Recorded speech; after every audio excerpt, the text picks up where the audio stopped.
พอหักจนเกินไปเกินใจที่มีอยู่และบอกเคยหูว่าน้องจะมาเปลี่ยนไปก็คิดว่าความจริงใจที่อ้ายนั้นมีให้จะเหตุให้ใจ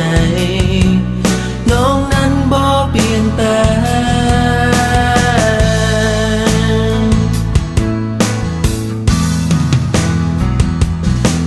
เมื่อได้หูความจริง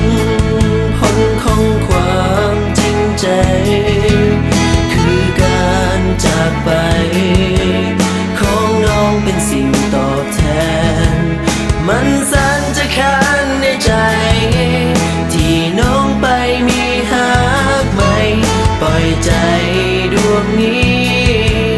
ให้ทนทรมานอยู่เพียงคนเดียว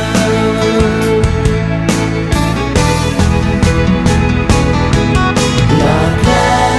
วยันแล้วบ่หาใครอีกแล้วถ้าหากแล้วต้องสามใจเสียทั้งน้ำตา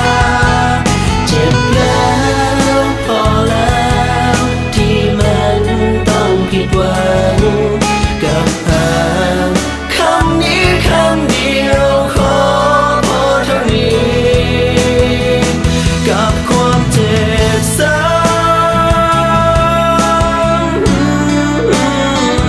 กับความเสียใจ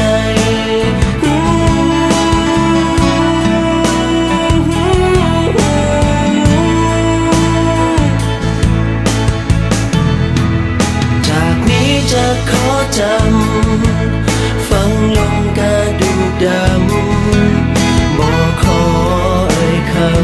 ำว่าหักกับใครอีกเลย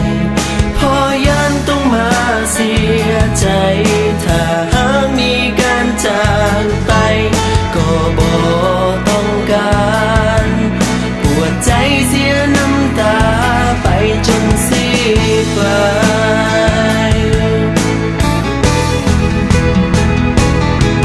หลากแล้วย่าแล้วบ่หาใครอีกแล้วถ้าหากแล้วต้องสามใจเสียทั้งน้ำตาเจ็บแล้วพอแล้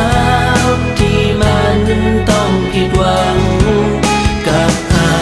กคำนี้คำเดียวขอพอเท่านี้กับ